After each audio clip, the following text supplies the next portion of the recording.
Hair loss can be a frustrating and emotional journey for many. Do you know there's a modern day solution that is minimally invasive and highly effective? Hi, I'm Dr. Angeline Yong, board certified dermatologist and hair transplant surgeon. Welcome back to my channel. Today we're bringing back the 5 Ws and 1 H of follicular unit extraction, so whether you're just curious about the procedure or think that you're a suitable candidate, stick around for the video. Follicular unit extraction, or FUE for short, is a procedure where we harvest individual follicular units from the back of the scalp, typically what is known as the safe donor zone, using a specialized micro-instrument to harvest around the graft, and then transplant this forward to the recipient site. This method is widely favored for being much less invasive than the traditional strip harvesting or FUT technique. In FUT, an entire strip of skin is harvested from the back of the scalp and stitched together, hence leaving a longer linear scar. FUE can be suitable for both men and women alike, younger and older patients as well. As long as the hair loss is basically stable, for example that in female or male pattern hair loss that is also undergoing some form of medical therapy, then you will be a suitable candidate. There are other patients who may have other forms of alopecia, for example alopecia areata or lichen planopilaris, just to name a few of these autoimmune or inflammatory conditions. Now in these patients, however, the condition has to be stable and quiescent for at least 1 or 2 years before embarking on hair restoration. Other factors to consider for FUE include a good donor area. You need to ensure that the donor area is healthy and there's enough donor to cover the recipient site. It's also important to note also the cost of treatment, because FUE typically requires more precision and more time than FUT, hence it's usually a more costly procedure to undergo as well. As a dermatologist, I might choose FUE over other hair transplant techniques such as FUT, largely because of the kind of scar that it results in.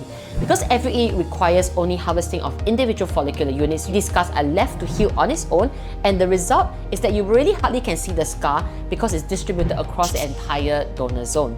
Next, the recovery time is actually shorter. So whilst FUE may take a longer on-table procedure time compared to FUT, the actual recovery time post-op is shorter.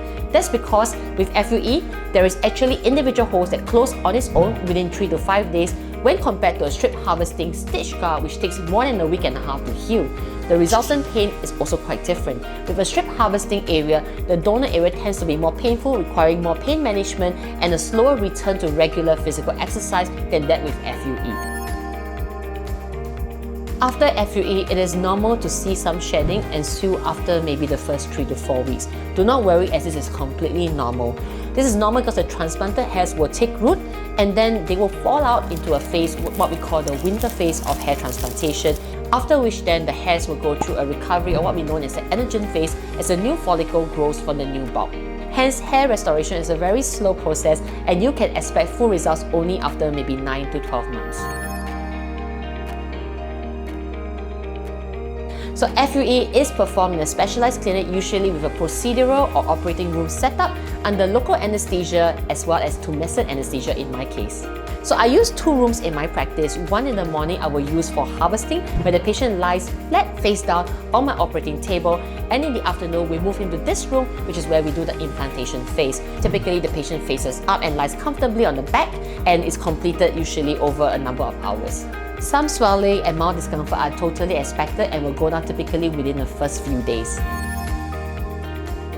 Lastly, how does a patient prepare and recover from FUE? Well, firstly, seek a proper consultation first before embarking on a hair restoration procedure, because if you have unstable hair loss, it is important to get this medically stabilized first.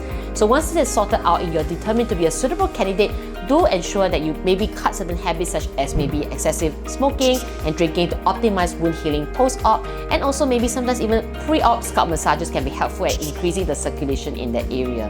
It's also important sometimes that you pick up certain shampoos beforehand. I like to use an antibacterial shampoo or hair wash for a few days before the surgery to ensure that we do cleanse or clean up the scalp as well. Post-op, typically I will give and my team will give advice on how to recover from FUE. Largely, I will cover the patient with some antibiotics, anti-inflammatory medications, as well as painkillers to ensure optimal healing for the 1 week after. I also bring the patient back for a post-op hair check on post-op day 1, largely because overnight sometimes transplanted grafts may move due to positioning of the patient when they sleep. So by bringing the patient the next day, we will then check every single graft and make sure that any grafts that popped overnight are replaced, and teach the patient how to manage that with gentle hair washes for the next 1 week. I then bring the patient back for another check, usually on post-op day 7 or post-op day 8, where we will clean the scalp thoroughly and remove any crusting that forms on the scalp. and usually then make sure that the patient has a very clean scalp to go home with. After that, there will be some recovery phase, like for example, I'll tell patients what to apply on the recipient and donor area, and this may continue for at least the 1 month post-op. But remember that follow-up visits are important to monitor your progress and also for the surgeon to make sure that they optimize your post-op recovery. Hence, sometimes flying overseas for treatment and returning back on the same day with no post-op follow-up can be quite tricky, especially if complications develop. If you like this video, don't forget to like, share and subscribe to our channel for more up-to-date dermatological content.